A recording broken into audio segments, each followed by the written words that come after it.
తాకట్టులో ఉన్న బంగారాన్ని విడిపించి ఆ రోజున్న మార్కెట్ ధర కట్టి మిగిలిన డబ్బును మీకు అందిస్తుంది కొమ్మూరి గోల్డ్. ఈ పరాభవనామ సంవత్సరంలో మీనరాశిలో జన్మించినటువంటి వారికి ఈ సంవత్సరం ఆదాయం 14, వ్యయం 7, రాజ్యపూజ్యం 11, అవమానం 2. గమనించుకున్నట్లయితే రాశిలోనే శని సంచారం గత సంవత్సరం అనేటువంటిది ఇబ్బందికర పరిస్థితులుగా ఈ ఏలినాటి శని ప్రభావం ఎక్కువగా జన్మరాశిలోనే సంచారం చేస్తూ ఉన్నాడు. ఈ కారణం చేత ప్రతి పని యందు కూడాను అనాసక్తి, అంతేకాకుండా బద్ధకం ఎక్కువగా ఉండడము, చేస్తున్నటువంటి వృత్తి ఉద్యోగ వ్యాపారాల్లో కాస్త అడ్డంకులు అనేటువంటివి శని ప్రభావం కలుగుతాయి. ఇక్కడ వీక్షించేటువంటి ప్రేక్షకుల్లో శని ప్రభావం వలన సమస్యలను అనుకోకండి. ఇది గత జన్మలో చేసినటువంటి కర్మదోషం వలన ఈ జన్మల్లో కష్టాల రూపంలో మనం ఆ దోషాన్ని తొలగించుకుంటున్నాం. ఇక్కడ ప్రధానంగా మొక్కవోని ధైర్యము, ఆత్మవిశ్వాసంతో ముందడుగు వేస్తూ పట్టిన పట్టు సడవకుండా విడవకుండా చక్కగా ముందడుగు వేసినట్లయితే ఈ యొక్క శని ప్రభావంలో వచ్చేటువంటి దోషాలు కూడా తొలగిపోతాయి. కాకపోతే ప్రధానంగా ఈ యొక్క సంబంధించినటువంటి రాహు కూడా వ్యయస్థానంలో సంచారం చేస్తున్న డిసెంబర్ 5 వరకు. కాబట్టి శని అనుగ్రహం లేడు, రాహు కూడా అనుకూలంగా లేడు. ఈ కారణం చేత ప్రధానంగా కుటుంబంలో వస్తువులు, విలువైన ఆభరణాలు చోరికి గురవ్వడం, తద్వారా కొంత మానసికమైన ఆందోళన గురవ్వడం, ఇంట్లో కంటే కూడా ఎక్కువగా బయట ఉండాల్సినటువంటి పరిస్థితి రావడం అనేటువంటిది ఉంటుంది. అయితే ప్రధానంగా ఈ మే 31వ తారీఖు వరకు కూడాను గురువు ప్రధానంగా అర్ధాష్టమ స్థానంలో సంచారం చేస్తుండడం, ఇది కూడాను అనుకూలంగా ఉండదు. కాబట్టి ఈ సమయంలో చేస్తున్నటువంటి వృత్తి ఉద్యోగ వ్యాపారాల్లో కష్ట నష్టాలు అనేటువంటివి ఉంటాయి. ఇగోకి పోయి చాలా మటుకు సమస్యలు కొని తెచ్చుకోవాల్సినటువంటి పరిస్థితి వస్తుంది. కాబట్టి ఏతావాత ఈ యొక్క సంబంధించినటువంటి మీనరాశిలో జన్మించినటువంటి వారు ఎటువంటి నూతన ప్రయత్నాలు వృత్తి ఉద్యోగ వ్యాపార పరంగా మే 31వ తారీఖు లోపల చేసుకోకపోవడమే చాలా మేలనేటువంటి విషయాన్ని గమనించుకోవాలి. ఎప్పుడూ ఒకే విధంగా చెడు ఉండదు కదా. మంచి కూడా జూన్ 1వ తారీఖు నుంచి అక్టోబర్ 30వ తారీఖులో వరకు ఈ గురువు కర్కాటక రాశిలో సంచారం చేస్తున్నటువంటి కారణం చేత మీకు చాలా మటుకు యోగమైనటువంటి స్థితి, అనగా అప్పటి వరకు కష్టాలు పడుతున్నటువంటిది ఇక మన జీవితం ఇంతే, ఇంకా దీనికి సంబంధించి ఇక మనకు అభివృద్ధి లేదు అనుకునేటువంటి సందర్భం నుంచి కాస్త చిగురాకులు చిగురిస్తున్నట్టుగా జీవితం మీద ఆసక్తి, ఆశ ఇవన్నీ కూడా గురువు కలగజేస్తాడు. తద్వారా చేసేటువంటి ప్రతి ప్రయత్నంలో ఈ గురుగ్రహ ప్రభావంలో ప్రధానంగా మంచి ధనము లభిస్తుంది, కీర్తి ప్రతిష్టలు లభిస్తాయి, పేరుకు తగినటువంటి కనుక ప్రయత్నానికి తగ్గట్టుగా పేరు ప్రఖ్యాతులు పెరుగుతాయి. కాబట్టి ఈ శని రాహు ప్రభావంలో వచ్చేటువంటి ఇబ్బందికర పరిస్థితుల నుంచి ఈ యొక్క గురువు వాళ్ళ ప్రభావం వలన బయటపడతారు. అంటే గురువు అంటే ఇక్కడ ఏంటి, దైవం అని చెప్పవచ్చు, అదృష్టం అని చెప్పవచ్చు, అలాగే పెద్దల ఆశీర్వచనం చెప్పవచ్చు. కాబట్టి ఈ మీనరాశిలో జన్మించినటువంటి వారు ఈ సంవత్సరం మొత్తం కూడా పెద్దల ఆశీర్వచనాలు తీసుకుంటూ ఇష్టదైవానికి దగ్గరగా మీరు ఉన్నట్లయితే మిగతా గ్రహాల యొక్క ప్రభావంలో వచ్చే దుష్ఫలితాలన్నీ కూడాను తొలగిపోతాయి. అంతేకాకుండా అక్టోబర్ 31 నుంచి జనవరి 24 వరకు సింహరాశిలో సంచారం చేస్తున్నటువంటి కారణం చేత మళ్ళీ మొదటికే వచ్చినట్టుగా మే 31వ తారీఖు వరకు కంటే కూడా ఇక్కడ ప్రధానంగా కొన్ని ఇబ్బందికర పరిస్థితులు, అంటే రాహు కేతుల మార్పు జరగనంత వరకు కూడా, అనగా అక్టోబర్ 31వ తారీఖు నుంచి డిసెంబర్ 5 వరకు రాహుకేతుల మార్పు ఉండదు. కాబట్టి ఈ సమయంలో సమస్త గ్రహాలు మీకు అనుకూలంగా లేని కారణం చేత కష్ట నష్టాలు, రుణ బాధలు ఎక్కువగా అవడము, ఈ సమయంలో మీరు ఎవరికైతే డబ్బులు అప్పగిస్తారో అవి మళ్ళీ తిరిగి మీకు రావు, చేస్తున్నటువంటి వృత్తి ఉద్యోగ వ్యాపారాల్లో కాస్త అనిశ్చితి, అలాగే ఎందుకు మనం చేస్తున్నాము దీని నుంచి బయటపడితే చాలు అన్నంతగా మీకు ఒత్తిడులు ఎక్కువగా ఉంటాయి, స్ట్రెస్ ఎక్కువగా ఉంటుంది. కాబట్టి దైవానుగ్రహంతో మీరు ఆ స్ట్రెస్ నుంచి మీరు బయటపడవచ్చు.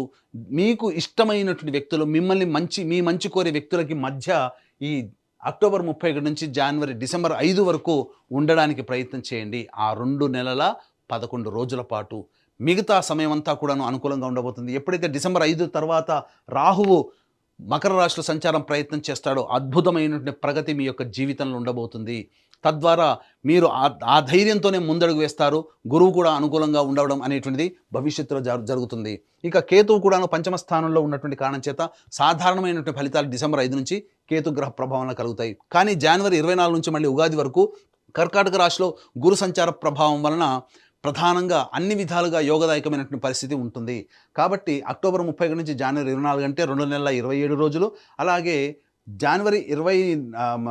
జూన్ 1వ తారీఖు నుంచి అక్టోబర్ 30 వరకు అంటే 5 నెలలు, మళ్ళీ జనవరి 24 నుంచి ఉగాది వరకు అనంటే దాదాపుగా 2 నెలల పాటు ఉండేటువంటి సమయం ఏదైతే ఉంటుందో, అనగా మొత్తం 7 నెలలు, అనగా ఒక గురువు మాత్రం మిమ్మల్ని అన్నిటిని కూడా ఈ యొక్క మీనరాశిని చాలా జాగ్రత్తగా కాపాడుకుని వస్తాడు. కాబట్టి 7 నెలల పాటు గురు అనుగ్రహం ఉంది అని అంటే 7 నెలలు మీకు దైవం అనుకూలంగా ఉండబోతుంది. పెద్దలు మీకు సహాయ సహకారాలు అందిస్తారు. కాబట్టి ఈ 2 వర్గాల వారిని మాత్రం ఎప్పుడు కూడా విస్మరించకండి. మీ జీవితంలో మీరు అది ప్రధాన భాగం అనేటువంటిది పెంపొందించుకునే ప్రయత్నం చేయండి. ఇక నిరుద్యోగస్తులు కనుక గమనించుకున్నట్లయితే నిరుద్యోగస్తులు ఎప్పుడు ప్రయత్నం చేస్తే ఉద్యోగం లభిస్తుంది. అలాగే ప్రధానంగా ఉన్న సంస్థలో పనిచేస్తున్నటువంటి వాళ్ళు వేరే సంస్థలకి మారాలంటే ఏ సమయంలో ప్రయత్నం చేయాలి. అలాగే కేంద్ర రాష్ట్ర ప్రభుత్వంలో ఉన్నటువంటి వాళ్ళకి ఎప్పుడు బదిలీలు కోరుకున్న చోటికి బదిలీలు అలాగే ప్రమోషన్స్ లభిస్తాయి. ముఖ్యంగా కేంద్ర రాష్ట్ర ప్రభుత్వాలకి పనిచేసేటువంటి కాంట్రాక్టర్లకి ఏ సమయంలో బిల్స్ ప్రజెంట్ చేస్తే మనకు పాస్ అయ్యి ధన ప్రవాహం వస్తుంది, కొత్త కాంట్రాక్టర్స్ చేజిక్కించుకుంటారు అనే విషయాన్ని కనుక గమనించుకున్నట్లయితే ప్రధానంగా 15 మే నుంచి 14 జూన్ మధ్య ఉన్నటువంటి కాలము, అలాగే 17 ఆగస్టు నుంచి 16 సెప్టెంబర్ మధ్య ఉన్నటువంటి కాలము, మరియు 13 జనవరి నుంచి అనగా 16 డిసెంబర్ నుంచి 12 ఫిబ్రవరి వరకు ఉన్నటువంటి కాలము చాలా అనుకూలమైన కాలం. ఈ సమయంలో మాత్రమే మీకు మంచి జరగబోతుంది. ఇక విన్నారు కదా, ఈ మీనరాశిలో జన్మించినటువంటి వారికి ఎటువంటి కష్టాలు ప్రారంభంలో ఎదురవుతాయి, మధ్యలో ఎదురవుతాయి. ఈ మీనరాశితో పాటుగా 12 రాశిలో జన్మించినటువంటి వారికి కూడాను నవగ్రహాల యొక్క అనుగ్రహం ఉంటే తప్ప మంచి ఎక్కువగా చెడు తక్కువగా ఉండదు. కాబట్టి ఇట్టి నవగ్రహాల యొక్క అనుగ్రహం అందరికీ అందించాలనేటువంటి యొక్క సదుద్దేశంతో ఏప్రిల్ 1వ తారీఖు రోజున చైత్ర పౌర్ణమి సందర్భంగా అత్యంత శుభ ఫలితాలను ఇచ్చేటువంటి హస్త నక్షత్రం ఉన్నటువంటి రోజున మన పీఠం ఆధ్వర్యంలో సాయంకాలం 6 గంటలకి సర్వదోష నివారణ పూజల హోమాలలో భాగంగా నవగ్రహ పాశుపత హోమము, అలాగే ఆరోగ్యం కోసం మృత్యుంజయ హోమం, సర్వకార్య జయసిద్ధికి సుదర్శన హోమం, రుద్రహోమంతో పాటుగా ఆర్థిక, వ్యాపార, ఉద్యోగ అభివృద్ధి, దాంపత్య వివాహ ప్రాప్తి కోసమే లక్ష్మీ మూలమంత్ర సంపుటిత లక్ష్మీ సూక్త హోమాన్ని జరిపించి శక్తిపాతం చేసినటువంటి కరంగలి మాల ఇవ్వడం జరుగుతుంది. ఈ కార్యక్రమంలో గోతనామాదులు నమోదు చేసుకోదలిచినటువంటి వాళ్ళు ఏప్రిల్ 1వ తారీఖు మధ్యాహ్నం 3 గంటల లోపల మీ గోతనామాదులు నమోదు చేసుకోవచ్చు. ఇక రాశిలోనే ఈ యొక్క కుజగ్రహ సంచారము 2 ఏప్రిల్ నుంచి 10 మే వరకు ఉన్నటువంటి కారణం. కాబట్టి ఇది కాస్త కాన్ఫ్లిక్ట్స్ అనేటువంటి అనగా మీరు తీసుకునే నిర్ణయాలు మీకు వ్యతిరేకంగా వచ్చే అవకాశం ఉంది. కాబట్టి జాగ్రత్తలు పాటించండి. 11 మే నుంచి 19 జూన్ వరకు ఉన్నటువంటి కాలం సంతానం మూలకంగా ఖర్చుల సమస్యలు, విభేదాలు, అలాగే సంతానం పట్ల శ్రద్ధ వహించాల్సినటువంటి పరిస్థితిని సూచిస్తుంది. ముఖ్యంగా మీకు ఆరోగ్యం పట్ల కూడా శ్రద్ధ వహించాల్సినటువంటి పరిస్థితి గోచరం అవుతుంది. అలాగే పాత సంబంధించినటువంటి అనగా న్యాయ సంబంధమైనటువంటి విషయాలు మీకు చర్చకు వస్తాయి. అలాగే ఆస్తి సంబంధించిన విషయాల పట్ల కూడాను జాగ్రత్తలు పాటించాల్సినటువంటి పరిస్థితి. ఇక 20 జూన్ నుంచి 1 ఆగస్టు వరకు ఉన్నటువంటి సమయం ఇది చాలా అనుకూలమైనటువంటి సమయంగా చెప్పవచ్చు. ప్రధానంగా గురువు అనుకూలంగా ఉండబోతున్నాడు, కుజుడు కూడా అనుకూలంగా ఉండబోతున్నాడు, రాహు కూడా కొంతవరకు యోగించే అవకాశం ఉన్నటువంటి కారణం చేత ప్రధానంగా ఈ సమయంలో ఈ తీసుకున్నటువంటి నిర్ణయాలు ఏవైతే ఉంటాయో అవి అన్నీ కూడా మీకు శుభ ఫలితాలు ఇచ్చేటువంటి అవకాశం ఉంటుంది. ఇక 1 ఆగస్టు నుంచి 17 సెప్టెంబర్ వరకు ఉన్నటువంటి సమయం అర్ధాష్టమ కుజ సంచార ప్రభావం, ఏలినాటి శని ప్రభావం, రాహు అనుకూలంగా లేకపోవడం. ఈ కారణం చేత ప్రధానంగా మీరు వాహనం నడిపేటప్పుడు జాగ్రత్తలు పాటించాలి. జీవిత భాగస్వామి, వ్యాపార భాగస్వామితో ప్రేమపూర్వకంగా మెలిగేటువంటి పరిస్థితి ఉండాలి. అప్పుడే మీరు కొంత నష్ట నివారణ అనేటువంటిది జరుగుతుంది. అలాగే చేస్తున్నటువంటి వృత్తి, ఉద్యోగ, వ్యాపారాల్లో కాస్త ఆందోళనకరమైనటువంటి జీవితము, అలాగే ధనాన్ని అకారణంగా నష్టపోవడం లాంటివి జరుగుతాయి. 18 సెప్టెంబర్ నుంచి 11 నవంబర్ మధ్య ఉన్నటువంటి ఈ కాలం ఏదైతే ఉంటుందో ఈ సమయంలో ప్రధానంగా మీ ఆరోగ్యం పట్ల శ్రద్ధ వహించాల్సిన పరిస్థితి, జ్వర పీడితులయ్యేటువంటి అవకాశం ఉంటుంది. అంతేకాకుండా చేస్తున్నటువంటి వృత్తి, ఉద్యోగ, వ్యాపారాల్లో కాస్త ఆందోళన, అనిశ్చితి, అలాగే ప్రధానంగా ధన నష్టం జరిగేటువంటి అవకాశం గోచరమవుతుంది.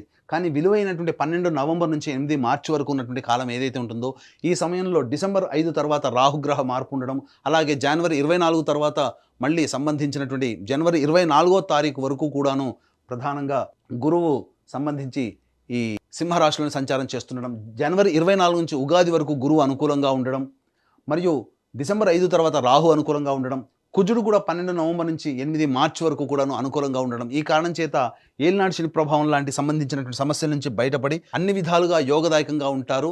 ఈ సంబంధించినటువంటి అనగా ఏతవాత చూసుకున్నట్లయితే డిసెంబర్ 5 తర్వాత రాహు, అలాగే జనవరి 24 తర్వాత గురువు, కానీ కుజుడు 12 నవంబర్ నుంచే మనకు యోగిస్తున్నాడు. కాబట్టి ఇటు గురువు, రాహువు, శని అలాగే కుజుడు కూడా యోగించాలి అనుకున్నప్పుడు జనవరి 24 తర్వాత చేసేటువంటి వృత్తి, ఉద్యోగ, వ్యాపారాల్లో చేపట్టినటువంటి పనులలో అన్నింటా మీరు విజయాన్ని పొందుతారు. ధనము అని ముఖ్యంగా రుణ విమోచనం పొందుతారు. మీకు రావాల్సినటువంటి రాణి బాకీలు వచ్చే సంవత్సరం జనవరి 24 తర్వాత వచ్చే అవకాశాలు, ఈ పెండింగ్లో ఉన్నటువంటి బిల్స్ శాంక్షన్ చేసుకునే అవకాశం అవన్నీ కూడా ఆ సమయంలో గోచరమవుతాయి. ముఖ్యంగా ఈ యొక్క రాశిలో జన్మించినటువంటి విద్యార్థులకి ప్రధానంగా జ్ఞాపక శక్తి తక్కువగా ఉండడం వలన సాధారణమైనటువంటి మార్కులతో పాస్ అవుతారు. కాబట్టి మీనరాశిలో జన్మించినటువంటి విద్యార్థుల తల్లిదండ్రులు ఎవరైతే ఉన్నారో ఈ సంబంధించినటువంటి దైవ అనుగ్రహాన్ని కేర్ తీసుకొని ముందడుగు వేసినట్లయితే మీరు ఆశించిన మేర మీ పిల్లలు ఉంటారని చెప్పవచ్చు. ఇక ప్రధానంగా గమనించుకున్నట్లయితే జూన్ 1వ తారీఖు నుంచి అక్టోబర్ 30 వరకు కర్కాటక రాశిలో జన్మించినటువంటి వారికి జూన్ 1వ తారీఖు నుంచి 30 వరకు కర్కాటక రాశిలో గురువు సంచారం చేస్తున్నటువంటి ఈ కారణం చేత మీనరాశిలో జన్మించినటువంటి వారికి ప్రధానంగా విదేశీ యానము, విదేశీ విద్య ఇవన్నీ కూడాను సంప్రాప్తమవుతాయి. తద్వారా కోరుకున్న యూనివర్సిటీలో మీకు ప్రవేశం లభిస్తుంది. ఇక అక్టోబర్ 31 నుంచి జనవరి 24వ తారీఖు వరకు ఉన్నటువంటి సమయము, అలాగే మే 31వ తారీఖు వరకు ఉన్నటువంటి సమయం ఏదైతే ఉంటుందో ప్రధానంగా ఈ సమయం అనుకూలంగా లేని కారణం చేత కాస్త కష్ట నష్టాలు ఎదుర్కొనే అవకాశం ఉంటుంది. జూన్ 1 నుంచి అక్టోబర్ 30 వరకు వీసా శాంక్షన్ అవ్వడం కానీ, ఉన్న ప్రాజెక్ట్ మళ్ళీ రెన్యువల్స్ జరగడం కానీ, కొత్త ఉద్యోగంలో లభించడం కానీ విదేశాల్లో ఉన్నటువంటి వాళ్ళకి జరుగుతాయని చెప్పొచ్చు. ఇక ప్రధానంగా గమనించుకున్నట్లయితే ఈ యొక్క రాశిలో జన్మించినటువంటి రాజకీయ రంగ ప్రముఖులకి ప్రధానంగా డిసెంబర్ 5 తర్వాతనే అత్యంత ప్రజాదరణ కలిగినటువంటి పరిస్థితులు గోచరమవుతున్నాయి. కాబట్టి ఏదైనా ఎన్నికలు మీరు పోటీ చేయాలన్న డిసెంబర్ 5 తర్వాత వచ్చేటువంటి ఎన్నికల్లో మీరు పోటీ చేస్తే తప్పకుండా విజయాన్ని పొందుతారు.